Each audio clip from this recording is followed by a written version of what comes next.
بسم اللہ الرحمن الرحیم الحمد للہ رب العالمین وصلی اللہ علی نبینا محمد وعلی آلہ واصحابہ اجمعین۔ پیارے بھائیو، السلام علیکم ورحمۃ اللہ وبرکاتہ۔ یہ دنیا عجائب خانہ ہے، اور ان عجوبوں میں ہمارے آپ کے لحاظ سے اللہ کے لحاظ سے کوئی چیز عجیب نہیں ہے۔ سب سے عجیب چیز یہ ہوتی ہے کہ ایک ایسی چیز جو ہماری نظر میں کوئی اہمیت نہیں رکھتی، جس پر توجہ نہیں دیتے ہیں، وہی چیز انسان کے اللہ تبارک و تعالیٰ کے نزدیک بڑے اونچے مقام کا سبب بن جائے، یا وہی چیز انسان کے لیے بہت بڑے خسارے کا سبب بن جائے۔ یہ چیز بسا اوقات اس دنیا میں ایسے امور پیش آئے ہیں جس سے ہمیں اور آپ کو جو سب سے پہلے سبق یہ ملتا ہے کہ ہم اللہ تبارک و تعالیٰ کی رحمت سے نہ ہی نا امید ہوں، اور نہ ہی اللہ تبارک و تعالیٰ کی پکڑ سے بے خوف ہوں۔ اسی طرح کا ایک واقعہ آج میں آپ کے سامنے رکھنے جا رہا ہوں، جو واقعہ بنو اسرائیل میں پیش آیا ہے۔ اس واقعے کو ایک مشہور صحابی ہیں حضرت ابو موسیٰ اشعری رضی اللہ تعالی عنہ، جنہیں عبداللہ ابن قیس جن کا نام تھا، مشہور ہیں ابو موسیٰ الاشعری رضی اللہ تعالی عنہ سے، بڑے پائے کے صحابی ہیں۔ اللہ کے رسول صلی اللہ علیہ وسلم نے ان کے بارے میں فرمایا کہ لقد اوذی مزمارا من مزامیر آل داؤد، یعنی وہ آل داؤد یعنی داؤد علیہ السلام جسے زبور پڑھتے تھے، تو جتنی پیاری ان کی آواز تھی کہ ان کی آواز کو سن کر کے چڑیا، درخت اور پتھر، یہ ساری چیزیں جو ہیں اللہ کی تسبیح ان کی آواز میں آواز ملا کر کرنا شروع کر دیتی تھی۔ تو ایسے ہی حضرت ابو ایوب انصاری کو اللہ تعالیٰ نے بڑی پیاری آواز دی تھی۔ تو وہی حضرت ابو موسیٰ اشعری رضی اللہ تعالی عنہ ہیں، نہیں وہ ابو ایوب انصاری بلکہ ابو موسیٰ اشعری رضی اللہ تعالی عنہ، ان کا نام عبداللہ ابن قیس ہے۔ ان کے بیٹے ہیں ابو بردہ، ان کا نام صحیح طور پر معلوم نہیں ہے، بعض لوگوں نے کہا عامر ہے، بعض لوگوں نے کچھ کہا، لیکن تاریخ کی کتابوں میں وہ ابو بردہ کے نام سے مشہور ہیں۔ وہ بیان کرتے ہیں کہ جب میرے والد ابو موسیٰ اشعری رضی اللہ تعالی عنہ کے انتقال کا وقت قریب ہوا، اور ان کے بیٹے ہم لوگ ان کے پاس ہی تھے، کہ انہوں نے کہا بیٹو اذکروا صاحب الرغیف، اے بیٹے، اے میرے لاڈلو، تم اذکروا صاحب الرغیف، روٹی والے کو یاد کرو۔ اب آپ بھی سوچ رہے ہوں گے کہ روٹی والا کیا ہے، صاحب الرغیف؟ تو اتنی دیر میں ان کے اوپر غشی طاری ہو گئی، چونکہ موت کا وقت قریب تھا، اللہ تبارک و تعالیٰ ان سے راضی ہو، تو ان کے اوپر موت طاری ہو گئی۔ اتنا کہنا تھا کہ وہ سکتے میں چلے گئے۔ اب بچے، افسوس ہے، ظاہر بات ہے، والد ہیں اور بڑے پائے کے والد ہیں، علماء صحابہ میں ان کا شمار ہے۔ پھر تھوڑی دیر میں ہوش آتا ہے، تو بیٹے کہتے ہیں کہ ابو جان، آپ کس روٹی والے کی بات کر رہے تھے؟ آپ نے کہا تھا کہ اے بیٹو اذکروا صاحب الرغیف، روٹی والے کو یاد کرو، تو آخر کون روٹی والا ہے؟ تو حضرت ابو موسیٰ اشعری رضی اللہ تعالیٰ عنہ نے فرمایا کہ بنو اسرائیل کا ایک شخص تھا جو 70 سال تک اللہ کی عبادت کرتا رہا۔ سبحان اللہ۔ آپ لوگ جانتے ہیں کہ بنو اسرائیل کے لوگ، ان کے ہاں ایک چیز تھی رہبانیت، یعنی اس کا معنی کیا ہے کہ وہ دنیا سے بالکل کنارہ کش ہو کر کے کسی ایک اپنے لیے عبادت خانہ بنوا لیا کرتے تھے، کہیں جنگل کے اندر، کہیں بالکل میدان میں آبادی سے دور، اور وہیں رہ کر کے اللہ کی عبادت کرتے تھے، جیسا کہ اس سلسلے میں بہت سے واقعات حدیث اور قرآن حدیث وغیرہ حدیث میں وارد ہیں، اور قرآن میں بھی رہبانیت کا تذکرہ ہے۔ تو وہ راہب تھا، اور ایک جگہ بیٹھ کر اللہ کی عبادت کیا کرتا تھا۔ وہ سال میں صرف ایک بار آبادی میں آیا کرتا تھا۔ ابھی آبادی میں اس کا آنا بسا اوقات کچھ ضروری سامان کے لیے بھی ہو سکتا ہے، آبادی میں آنا بسا اوقات بعد اپنے عزیز اور اقارب سے ملاقات کے لیے کوئی بھی چیز ہو سکتی ہے، تو ایک بار آبادی میں آیا کرتا تھا اور پھر اپنی ضرورت پوری کر کے وہ واپس پھر اسی اپنے صومعہ اپنی عبادت گاہ میں جا کر کے اللہ کی عبادت کیا کرتا تھا۔ تو ایک بار جب وہ شہر کی طرف آیا تو اس کی نظر ایک خوبصورت عورت پر پڑ گئی۔ اب شیطان تو اس تاڑ میں رہتا ہی ہے، جانتے ہیں، شیطان نے اس عورت کو اس کی نظر میں اور مزین اور خوبصورت بنا دیا، جیسا کہ آپ صلی اللہ علیہ وسلم کی حدیث ہے کہ عورت جب نکلتی ہے تو شیطان اس کو تاکتا ہے، جس کا اثر یہ ہوا کہ وہ راہب ایک ہی نظر میں اسے اپنا دل دے بیٹھا، اس کی محبت میں اس قدر گرفتار ہو گیا کہ عقل و دماغ پر اس کا گہرا اثر پڑا، حتیٰ کہ وہ اپنی عبادت گاہ میں جانے کے بعد اب اسی کے ساتھ رہنے لگا۔ ایسا لگتا ہے کہ وہ کسی آزاد یا جس طرح فاحشہ کسی عورت رہی ہوگی۔ اللہ کل حال روایات میں اس طریقے سے آیا ہے، اور اس کے ساتھ ساتھ 7 دن رہا اور برائی کے اندر اس کے ساتھ مبتلا رہا۔ لیکن 7 دن جب گزر گئے،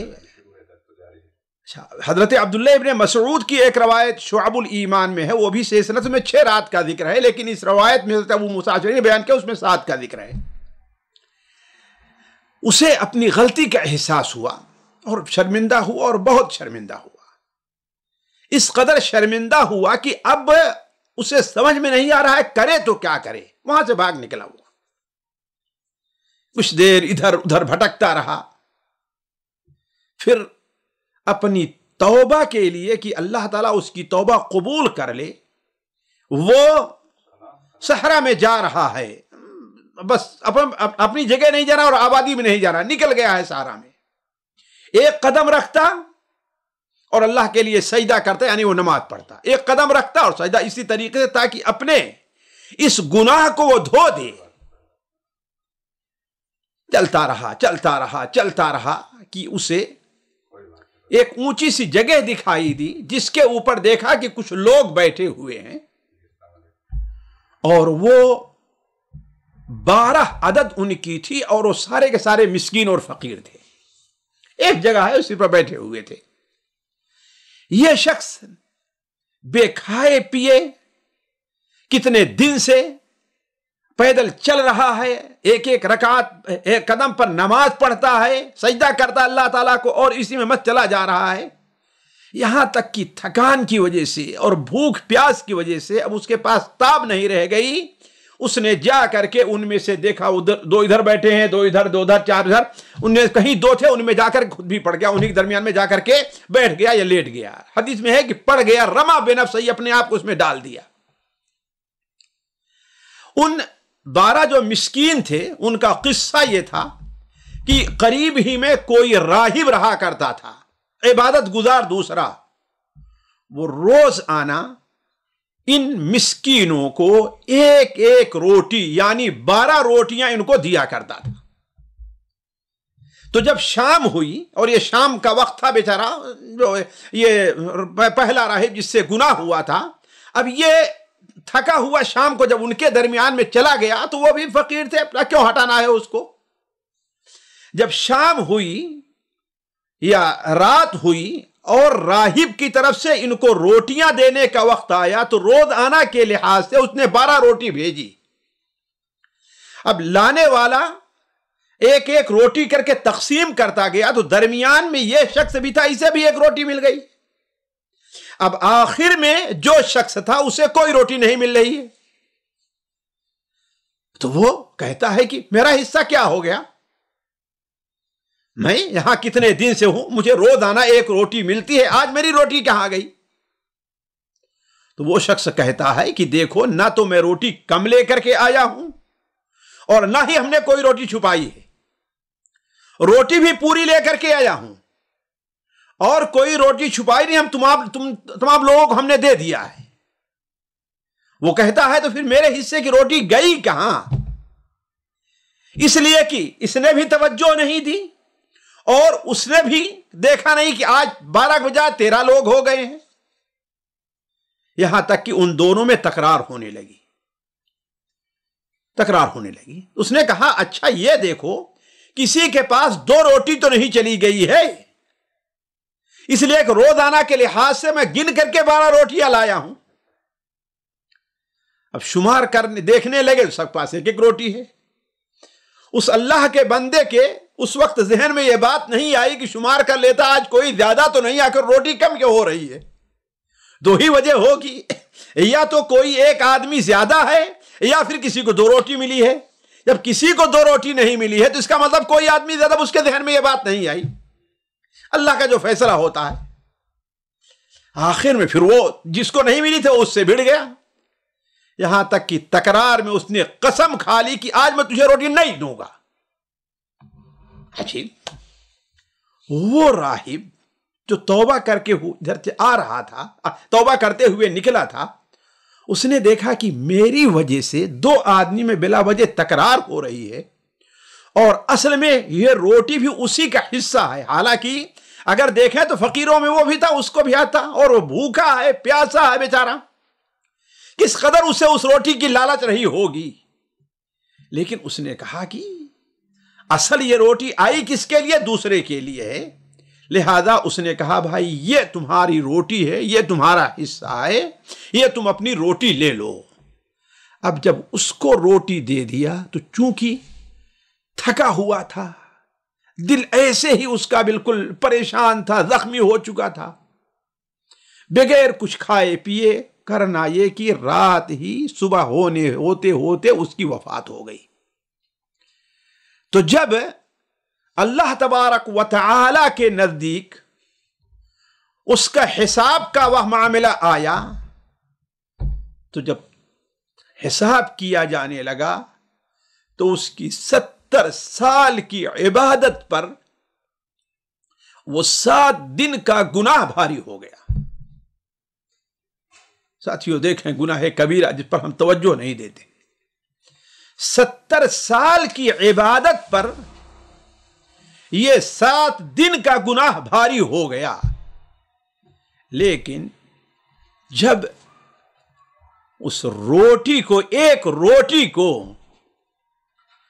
7 دن کے گناہوں سے تولا گیا، 7 دن کے گناہوں پر وہ روٹی بھاری پڑ گئی، ایک روٹی،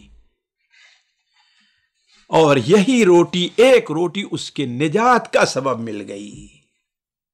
اسی پر حضرت ابو موسیٰ اشعری رضی اللہ تعالی عنہ نے اپنے بیٹوں سے کیا کہا؟ یا بنیا اذکروا صاحب الرغیف، اے بیٹو روٹی والے کو یاد رکھو۔ ساتھیو، یہ قصہ مصنف ابن ابی شیبہ میں صحیح سند کے ساتھ مروی ہے، اور اس کے قصہ جو معمولی اختلاف کے ساتھ حضرت عبداللہ ابن مسعود سے شعب الایمان وغیرہ میں ہے، علامہ البانی رحمہ اللہ صحیح الترغیب والترہیب میں اسے رکھتے ہیں۔ صحیح الترغیب والترہیب میں آپ جو ہے اسے کتاب الزکوٰۃ یا صدقات کے اندر آپ لوگ اسے دیکھ سکتے ہیں۔ یہ قصہ ہے، ذرا اب آپ توجہ دیں کہ ہمیں اور آپ کو اس سے کیا سبق ملتا ہے۔ ساتھیوں، پہلا سبق تو یہ ملتا ہے ہمیں اور آپ کو کہ وفات کے وقت اپنے اہل و عیال کو خیر کی وصیت کرنا ایک مستحب عمل اور ایک شرعی چیز ہے،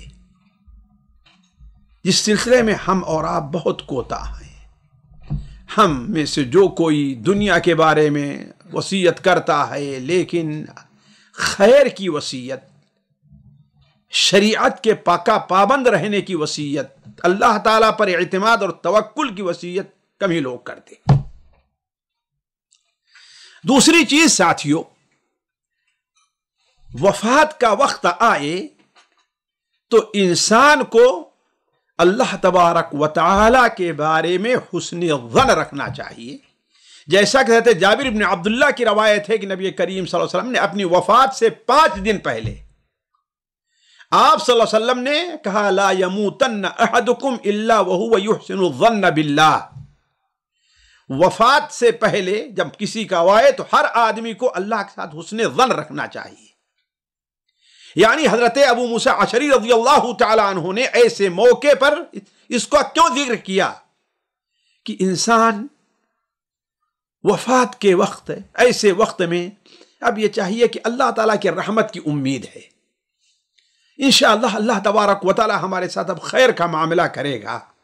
اسی لیے اہل علم کہتے ہیں کہ جب تک انسان صحت مند اور ہے اس وقت تک خوف کا جانب غالب ہونا چاہیے، لیکن جب کمزوری آ جائے، وفات قریب ہو جائے تو انسان کو اللہ تعالیٰ سے اچھے امید اور حسن ظن کا جذبہ اس کے اندر رکھنا چاہیے.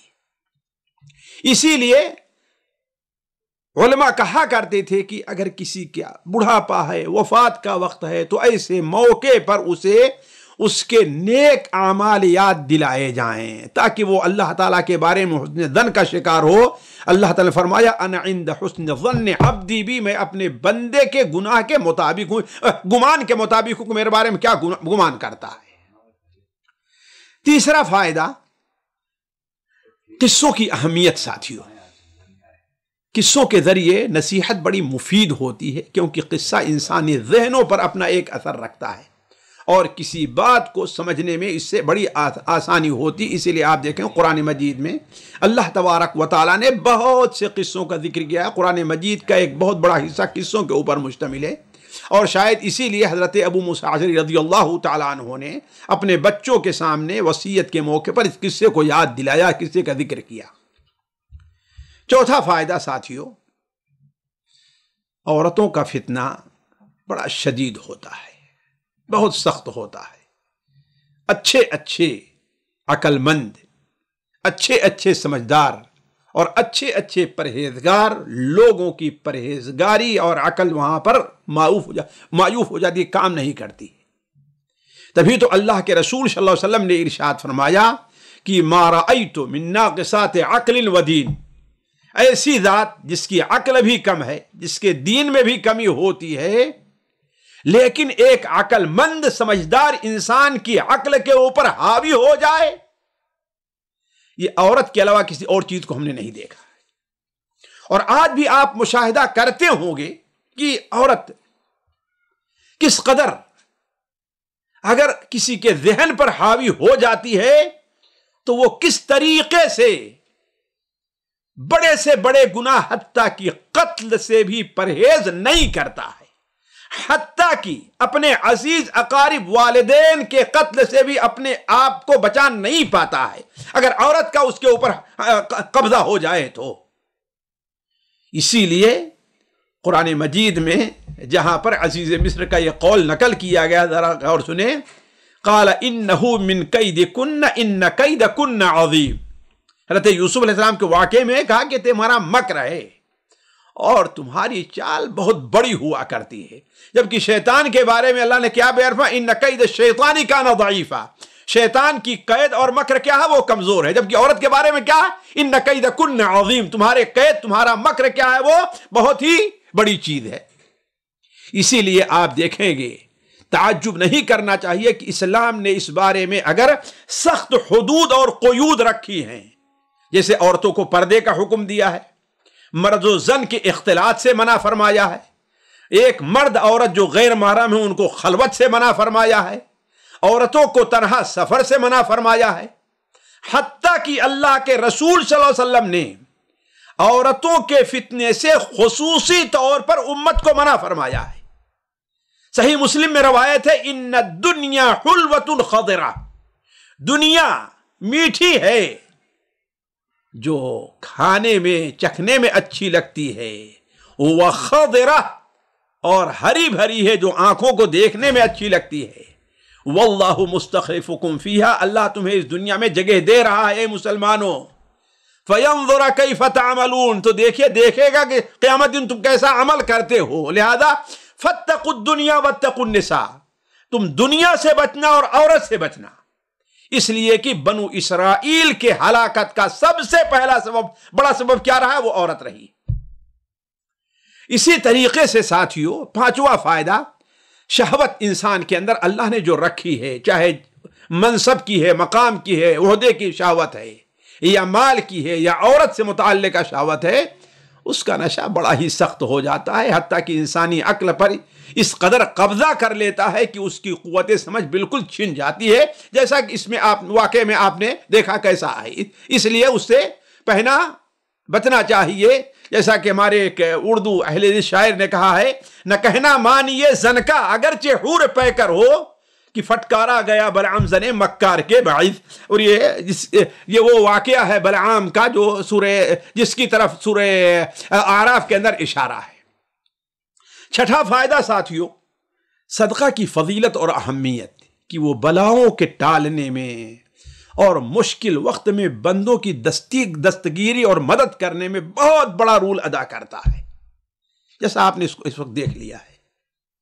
ہمارے نبی صلی اللہ علیہ وسلم کی حدیث طبرانی وغیرہ میں ہے، علامہ البانی اسے صحیح الترغیب و ترہیب میں رکھتے ہیں کہ صنائع المعروف تقی مصارع السوء، بھلائی کرنا بری موت سے بچاتا ہے، اور وصدقۃ السر، اور چھپ کر کے پوشیدہ طور پر صدقہ کرنا، یہ اللہ تبارک و تعالیٰ کے غضب کو مٹا دیتا ہے۔